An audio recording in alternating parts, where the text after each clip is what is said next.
운수 좋은 날. 현진건 지음. 새침하게 흐린 품위. 눈이 올 듯 하더니 눈은 아니 오고 얼다가만 비가 추적추적 내리는 날이었다. 이날이야말로 동소문 안에서 인력 거꾼 노릇을 하는 김첨지에게는 오래간만 해도 닥친 운수 좋은 날이었다.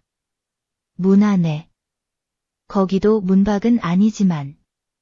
들어간답시는 앞집 마마님을 전찻길까지 모셔다 드린 것을 비롯으로 행여나 손님이 있을까 하고 정류장에서 어정어정하며 내리는 사람 하나하나에게 거의 비는 듯한 눈결을 보내고 있다가 마침내 교원인 듯한 양복쟁이를 동광학교까지 태워주기로 되었다. 첫 번에 30전, 둘째 번에 50전, 아침 대바람에 그리 흉치 않은 일이었다. 그야말로 재수가 옴붙어서 근 열흘 동안 돈 구경도 못한 김첨지는 10전짜리 백동화 서푼 또는 5푼이 찰깍하고 손바닥에 떨어질 제 거의 눈물을 흘릴 만큼 기뻤었다. 더구나 이날 이때에 이 80전이라는 돈이 그에게 얼마나 유용한지 몰랐다.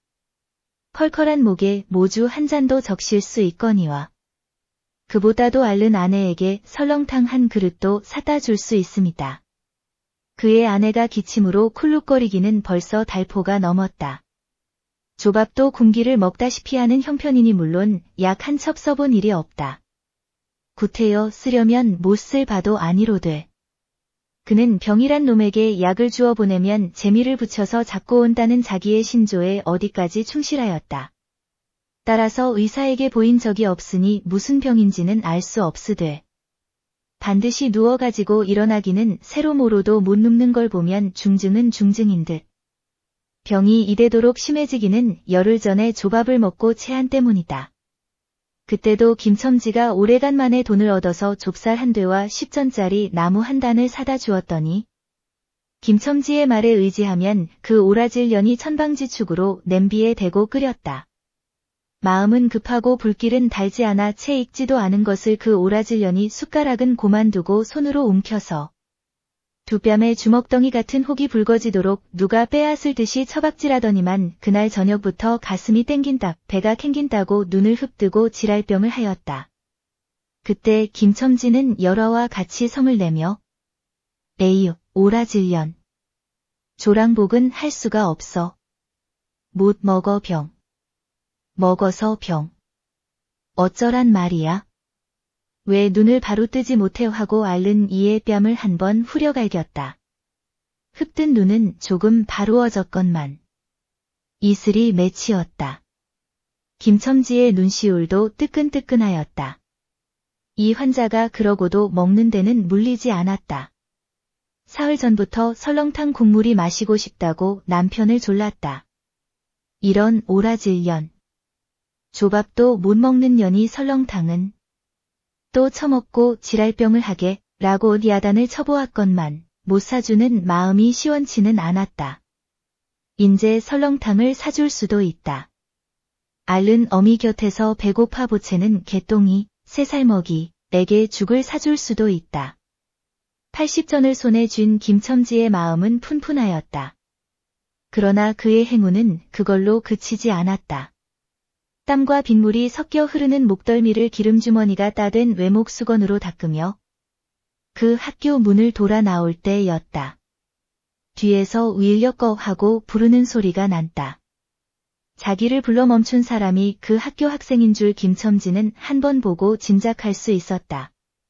그 학생은 다짜고짜로 남대문 정거장까지 얼마요? 라고 물었다. 아마도 그 학교 기숙사에 있는 이로 동기방학을 이용하여 귀향하려 함이리라.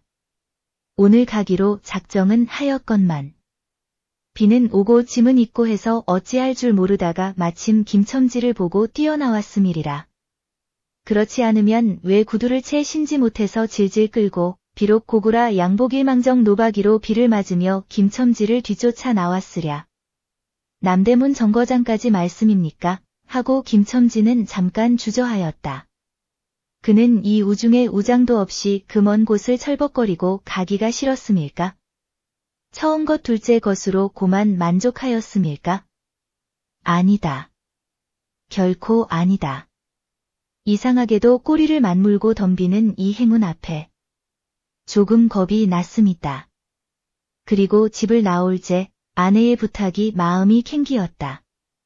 앞집 마마님한테서 부르러 왔을 제 병인은 뼈만 남은 얼굴에 유일의 샘물 같은 유달리 크고 움푹한 눈에 애걸하는 빛을 띄우며 오늘은 나가지 말아요.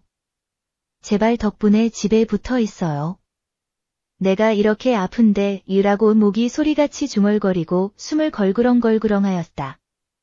그때의 김첨지는 대수롭지 않은 듯이 아따 젠장 맞을 년. 별 빌어먹을 소리를 다하네. 맞붙들고 앉았으면 누가 먹여 살릴 줄 알아 하고 훌쩍 뛰어나오려니까 환자는 붙잡을 듯이 팔을 내저으며 나가지 말라도 그래. 그러면 일찍이 들어와요 하고 목매인 소리가 뒤를 따랐다.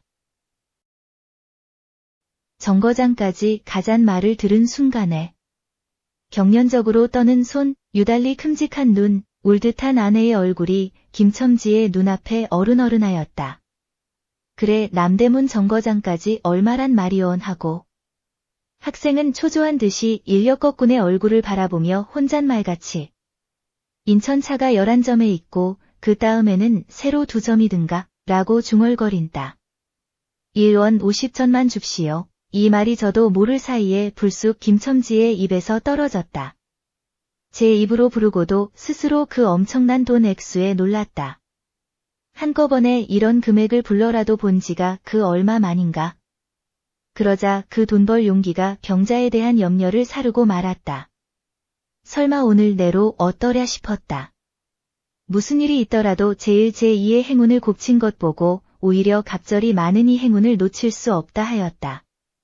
1원 50전은 너무 과한데 이런 말을 하며 학생은 고개를 기웃하였다. 아니 올쉽다. 이수로 치면 여기서 거기가 시오리가 넘는답니다. 또 이런 진날은 좀 더 주셔야지요. 하고 빙글빙글 웃는 차부의 얼굴에는 숨길 수 없는 기쁨이 넘쳐 흘렀다. 그러면 달라는 대로 줄 터이니 빨리 가요. 관대한 어린 손님은 이런 말을 남기고 총총히 옷도 입고 짐도 챙기러 갈 대로 갔다. 그 학생을 태우고 나선 김첨지의 다리는 이상하게 거뿐하였다. 다름질을 한다는 이보다 거의 나는 듯하였다. 바퀴도 어떻게 속히 도는지 구른다는 이보다 마치 얼음을 지쳐나가는 스케이트 모양으로 미끄러져 가는 듯하였다. 언 땅에 비가 내려 미끄럽기도 하였지만 이윽고 끄는 이의 다리는 무거워졌다. 자기 집 가까이 다다른 까닭이다. 새삼스러운 염려가 그의 가슴을 눌렀다. 오늘은 나가지 말아요. 내가 이렇게 아픈데 이런 말이 잉잉. 그의 귀에 울렸다.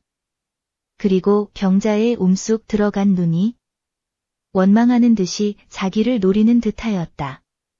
그러자 엉엉하고 우는 개똥이의 곡성을 들은 듯 싶다. 딸꾹딸꾹하고 숨 모으는 소리도 나는 듯 싶다. 왜 이리오? 기차 놓치겠구먼 하고 탄 이의 초조한 부르짖음이 간신히 그의 귀에 들어왔다. 언뜻 깨달으니 김첨지는 인력거를 쥔 채 길 한복판에 엉거주춤 멈춰있지 않은가. 예, 하고 김첨지는 또다시 다름질하였다. 집이 차차 멀어갈수록 김첨지의 걸음에는 다시금 신이 나기 시작하였다. 다리를 제게 놀려야만. 쉴 새 없이 자기의 머리에 떠오르는 모든 근심과 걱정을 잊을 듯이 정거장까지 끌어다주고 그 깜짝 놀란 1원 50전을 정말 제 손에 쥐매 제 말마다나 심리나 되는 길을 비를 맞아가며 질퍽거리고 온 생각은 아니하고 거저나 얻은 듯이 고마웠다. 졸부나 된 듯이 기뻤다.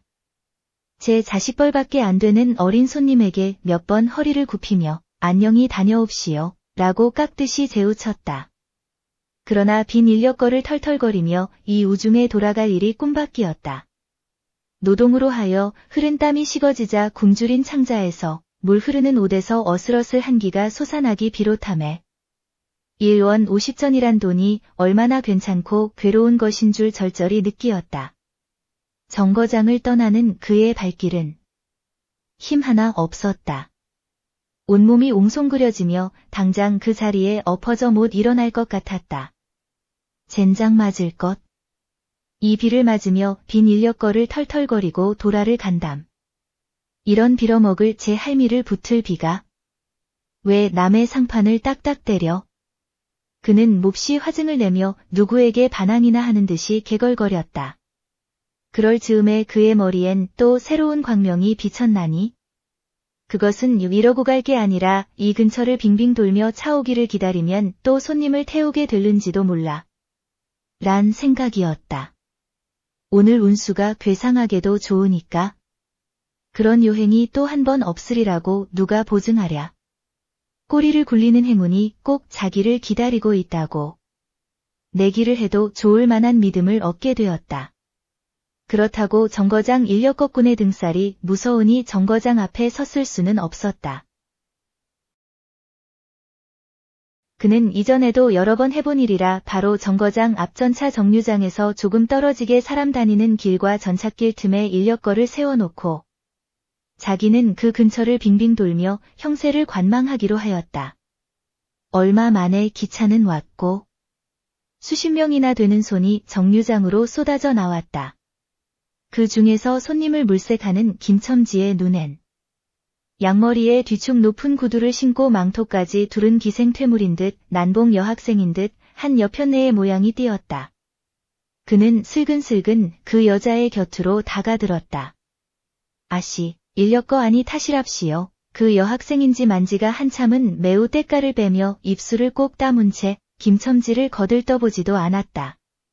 김첨지는 구걸하는 거지나 무엇같이 연애연방 그의 기색을 살피며 아시욱 정거장 애들보담 아주 싸게 모셔다 드리겠습니다.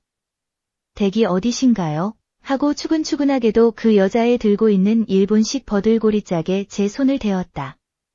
왜 이래? 남 귀치 않게 소리를 병력같이 지르고는 돌아선다. 김첨지는 어랍시요. 하고 물러섰다. 전차는 왔다. 김첨지는 원망스럽게 전차 타는 일을 노리고 있었다. 그러나 그의 예감은 틀리지 않았다. 전차가 빡빡하게 사람을 싣고 움직이기 시작하였을 제 타고 남은 손 하나가 있었다. 굉장하게 큰 가방을 들고 있는 걸 보면 아마 붐비는 차 안에 짐이 크다 하여 차장에게 밀려 내려온 눈치였다. 김첨지는 대어섰다. 인력거를 타시랍시요. 한동안 값으로 승강일을 하다가 60전에 인사동까지 태워다 주기로 하였다. 인력거가 무거워짐에 그의 몸은 이상하게도 가벼워졌고 그리고 또 인력거가 가벼워지니 몸은 다시금 무거워졌건만 이번에는 마음조차 초조해온다. 집의 광경이 자꾸 눈앞에 어른거리어 인제 요행을 바랄 여유도 없었다. 나무등거리나 무엇 같고 제 것 같지도 않은 다리를 연애 꾸짖으며 질팡갈팡 뛰는 수밖에 없었다. 저놈의 인력거꾼이 저렇게 술이 취해 가지고 이진 땅에 어찌 가노? 라고 길 가는 사람이 걱정을 하리만큼 그의 걸음은 황급하였다. 흐리고 비 오는 하늘은 어둠침침하게 벌써 황혼에 가까운 듯하다. 창경원 앞까지 다다라서야 그는 턱에 닿은 숨을 돌리고 걸음도 늦추잡았다. 한 걸음, 두 걸음. 집이 가까워 갈수록 그의 마음조차 괴상하게 누그러웠다. 그런데 이 누그러움은 안심해서 오는 게 아니요. 자기를 덮친 무서운 불행을 빈틈없이 알게 될 때가 박두한 것을 두리는 마음에서 오는 것이다. 그는 불행에 다닥치기 전 시간을 얼마쯤이라도 느리려고 버르적거렸다. 기적에 가까운 벌이를 하였다는 기쁨을 할 수 있으면 오래 지니고 싶었다. 그는 두리번 사면을 살피었다. 그 모양은 마치 자기 집, 곧 불행을 향하고 달아가는 제 다리를 제 힘으로는 도저히 어찌할 수 없으니 누구든지 나를 좀 잡아다고 구해다고 하는 듯하였다. 그럴 즈음에 마침 길가 선술집에서 그의 친구 치삼이가 나온다. 그의 우글우글 살찐 얼굴에 주홍이 덧는 듯 온 턱과 뺨을 시커멓게 구레나룻이 덮였거늘. 노르탱탱한 얼굴이 바짝 말라서 여기저기 고랑이 패고 수염도 이때야 턱 밑에만 마치 소립송이를 거꾸로 붙여놓은 듯한 김첨지의 풍채하고는 기이한 대상을 짓고 있었다. 여보게 김첨지. 자네 문안 들어갔다 오는 모양일세 그려. 돈 많이 벌었을 테니 한 잔 빨리게 뚱뚱 보는 말라깽이를 보던 맛에 부르짖었다. 그 목소리는 몸집과 딴판으로 연하고 싹싹하였다. 김첨지는 이 친구를 만난 게 어떻게 반가운지 몰랐다. 자기를 살려준 은인이나 무엇같이 고맙기도 하였다. 자네는 벌써 한잔한 모양일세 그려. 자네도 오늘 재미가 좋아 보이 하고 김첨지는 얼굴을 펴서 웃었다. 아따, 재미 안 좋다고 술 못 먹을 낸가? 그런데 여보게, 자네 왼몸이 어째 물독에 빠진 새앙쥐 같은가? 어서 이리 들어와 말리게. 선술집은 훈훈하고 뜨뜻하였다. 추어탕을 끓이는 솥뚜껑을 열 적마다 뭉게뭉게 떠오르는 흰김석쇠에서 뻐지직 구워지는 너비 아니고이며 제육이며 간이며 콩팥이며 북어며 빈대떡이 너저분하게 늘어놓인 안주 탁자에 김첨지는 갑자기 속이 쓰려서 견딜 수 없었다. 마음대로 할 양이면 거기 있는 모든 머금먹이를 모조리 깡그리 집어삼켜도 시원치 않았다 하되 배고픈 이는 위선 분량 많은 빈대떡 2개를 쪼이기도 하고 추어탕을 한 그릇 청하였다. 줄인 창자는 음식 맛을 보더니 더욱더욱 비어지며 자꾸자꾸 드리라 하였다. 순식간에 두부와 밑꿀이 든 국 한 그릇을 그냥 물같이 들이켜고 말았다. 셋째 그릇을 받아 들었을 제 데우던 막걸리 곱빼기 2잔이 더웠다. 치사미와 같이 마시자 원원이 비었던 속이라. 찌르르 하고 창자에 퍼지며 얼굴이 화끈하였다. 눌러 곱빼기 한 잔을 또 마셨다. 김첨지의 눈은 벌써 개게 풀리기 시작하였다. 석쇠에 얹힌 떡 2개를 숭덩숭덩 썰어서 볼을 불룩거리며 또 곱빼기 2잔을 부어라 하였다. 치삼은 의아한 듯이 김첨지를 보며 여보게 또 붓다니 벌써 우리가 넉 잔씩 먹었네. 돈이 40전일세 라고 주의시켰다. 아따 이놈아. 40전이 그리 끔찍하냐. 오늘 내가 돈을 막 벌었어. 참 오늘 운수가 좋았누니. 그래 얼마를 벌었단 말인가. 30원을 벌었어. 30원을. 이런 젠장 맞을 수를 왜 안 부어. 괜찮다. 막 먹어도 상관이 없어. 오늘 돈 산더미같이 벌었는데. 이 사람 취했군. 그만두세. 이놈아 그걸 먹고 취할래냐? 어서 더 먹어 하고는 치삼의 귀를 잡아치며 취한 이는 부르짖었다. 그리고 술을 붓는 15살 됨직한 중대가리에게로 달려들며 이놈, 오라질놈, 왜 술을 붓지 않언라고 야단을 쳤다. 중대가리는 히히 웃고 치삼을 보며 문의하는 듯이 눈짓을 하였다. 주정꾼이 이 눈치를 알아보고 화를 버럭내며 애미를 붙을 이 오라질 놈들 같으니 이놈 내가 돈이 없을 줄 알고 하자마자 허리춤을 훔칫훔칫하더니 1원짜리 한 장을 꺼내어 중대가리 앞에 펄쩍 집어던졌다. 그 사품에 몇 푼 은전이 잘그랑하며 떨어진다. 여보게. 돈 떨어졌네. 왜 돈을 막 끼얹나언 이런 말을 하며 일변 돈을 줍는다. 김첨지는 취한 중에도 돈의 거처를 살피는 듯이 눈을 크게 떠서 땅을 내려다보다가 불시에 제하는 짓이 너무 더럽다는 듯이 고개를 소스라치자 더욱 성을 내며 바라봐. 이 더러운 놈들아 내가 돈이 없나 다리 뼈다구를 꺾어 놓을 놈들 같으니 하고 치삼에 주어주는 돈을 받아 이 원수의 돈, 이 육시를 할 돈 하면서 풀매질을 친다. 벽에 맞아 떨어진 돈은 다시 술 끓이는 양푼에 떨어지며 정당한 매를 맞는다는 듯이 쨍하고 울었다. 곱빼기 2잔은 또 부어질 겨를도 없이 말려가고 말았다. 김첨지는 입술과 수염에 붙은 술을 빨아들이고 나서 매우 만족한 듯이 그 소립송이 수염을 쓰다듬으며 또 부어 라고 외쳤다. 또 한 잔 먹고 나서 김첨지는 치삼의 어깨를 치며 문득 껄껄 웃는다. 그 웃음소리가 어떻게 컸던지. 술집에 있는 이의 눈은 모두 김첨지에게로 몰리었다. 웃는 이는 더욱 웃으며 여보게 치삼이 내 우스운 이야기 하나 할까? 오늘 손을 태고 정거장에 가지 않았겠나? 그래서 갔다가 그저 오기가 안 됐대 그려. 그래 전차 정류장에서 얼음얼음하며 손님 하나를 태울 궁리를 하지 않았나. 거기 마침 마마님이신지 여학생이신지. 요새야 어디 논다니와 아가씨를 구별할 수가 있던가. 망토를 잡수시고 비를 맞고 서 있겠지. 슬근슬근 가까이 가서 인력거 타시랍시요.